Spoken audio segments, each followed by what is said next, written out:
I just wanted to have this really good conversation with Cookby Frank from leadership to just talk about our custom election code, basically from the beginning to the end and how we got to this point.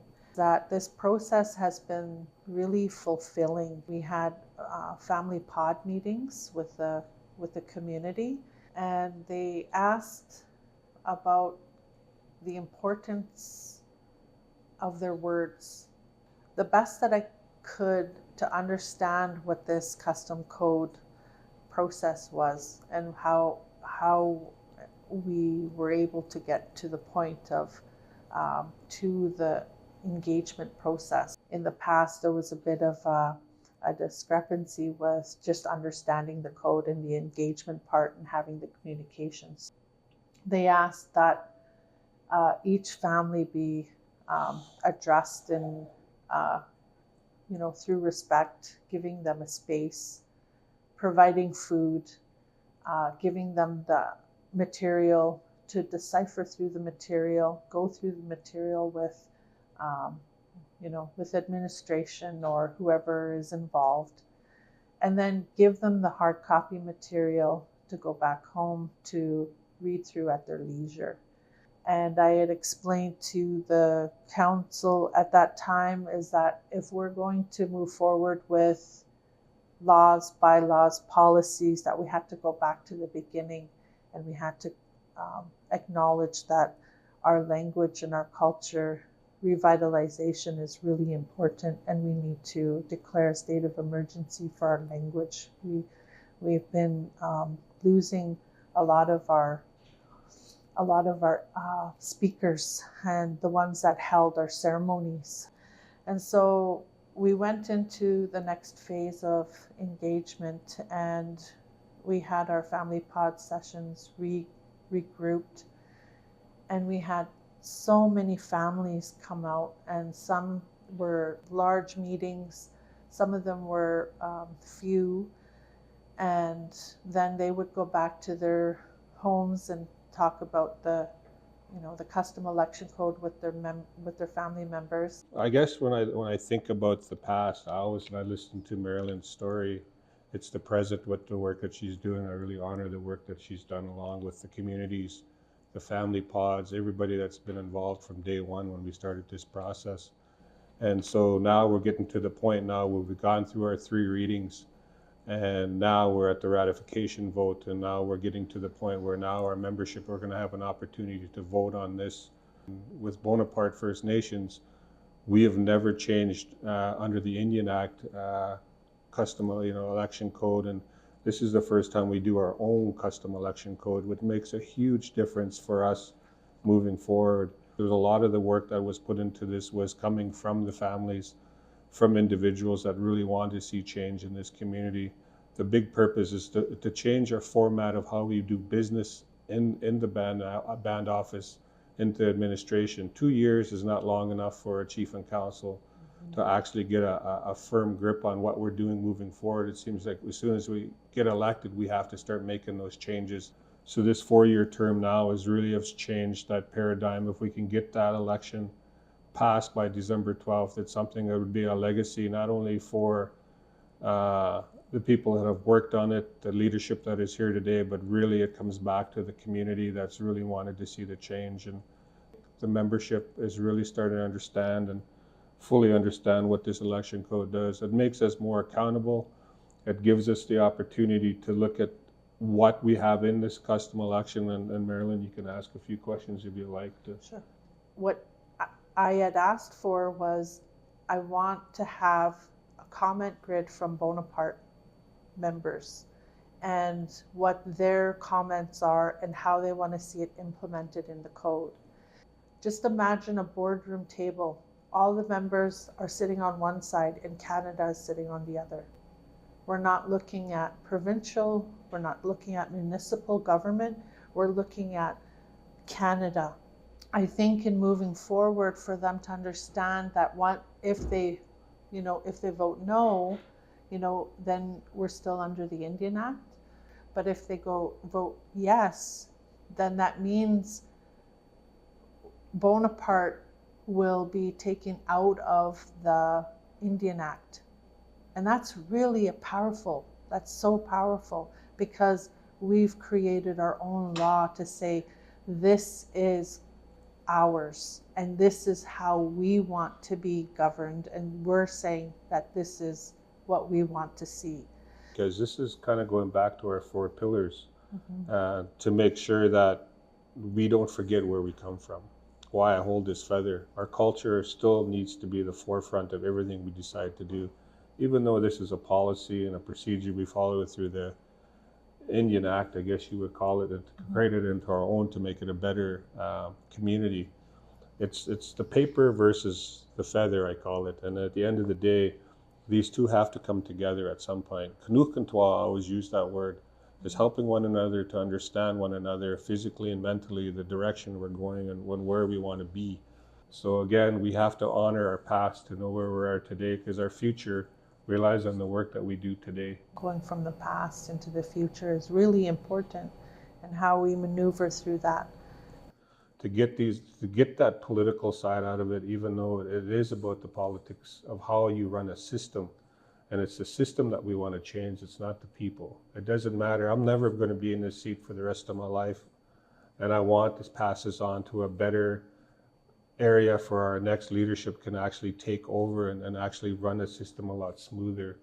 And we need to make those changes now, because, like I said, we've been on this system for 72 years and it's never got us out of a position where we can be independent. And this will create that independence more and stability for us on an economic level, but also on the cultural level. That gives us back that opportunity to start going for our titles and rights, our specific claims. Again, we have to work with Canada, and in order to do that, you have to have consistency.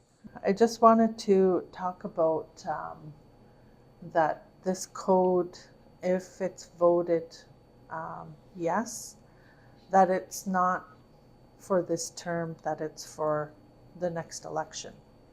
This wasn't Chief and Council led, that it was led by the membership.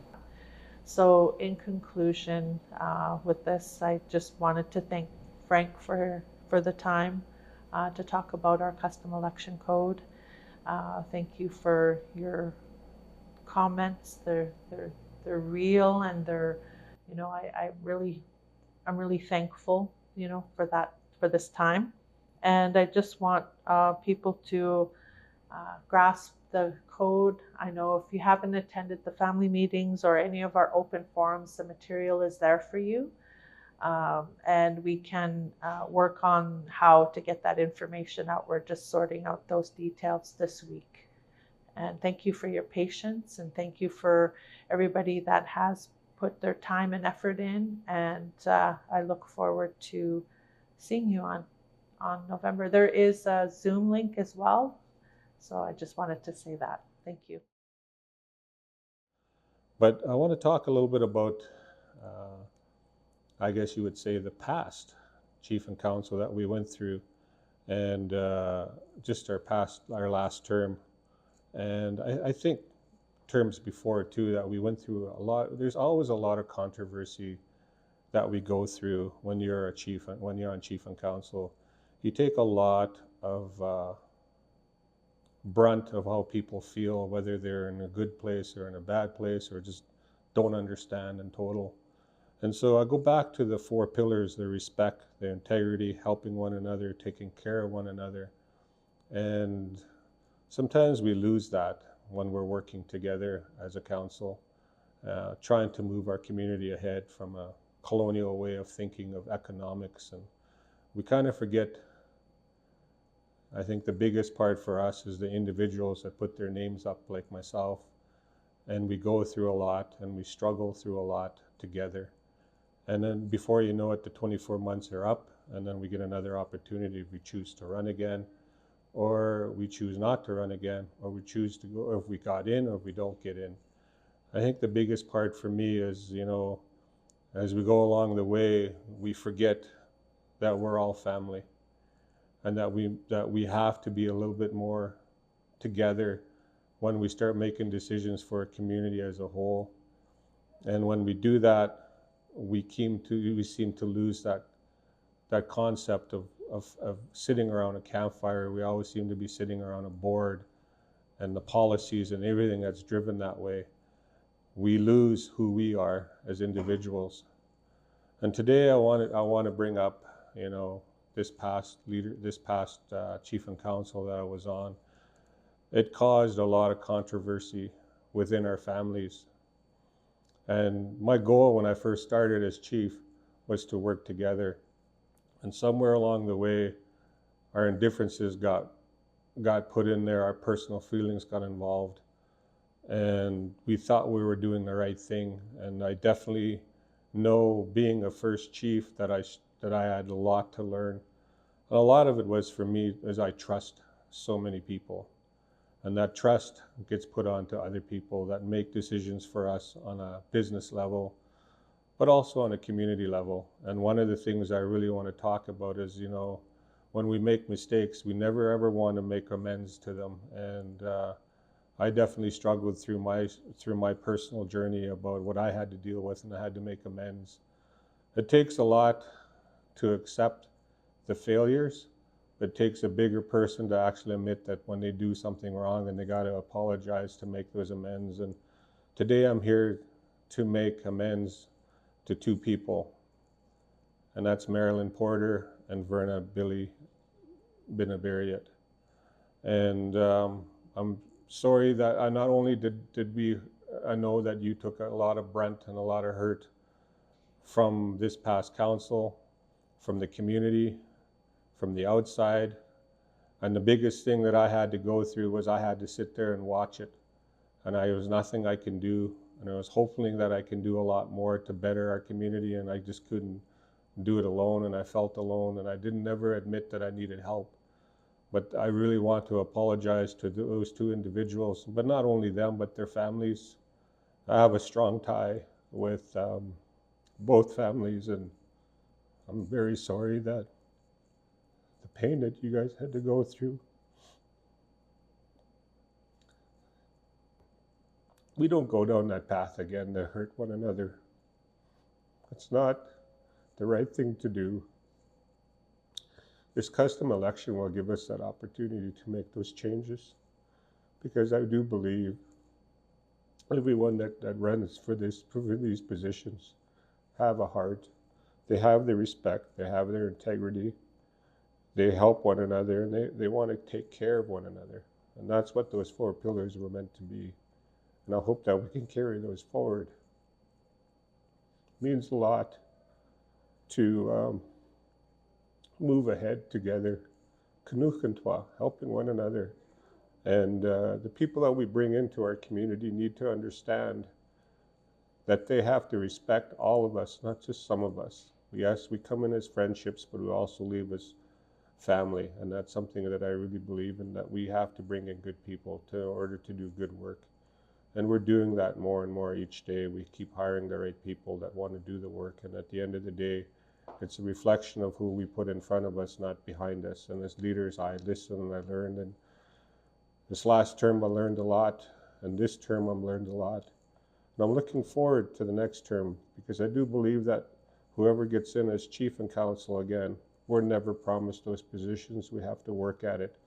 And my goal is to continue to work forward without forgetting who our family is. And Kwiselton is a big word for us. And we definitely are all family. And like I said, I just want to apologize to the people I heard out there, and to the people that actually care about this community. We all have the same heart. We all come from the same community. And that's something we need to learn together. So thank you for listening to me today. And I hope that you guys go out and vote, and make sure that you guys make a change in this community, because we definitely need that change, and we need to help one another. So thank you. Kukschecham.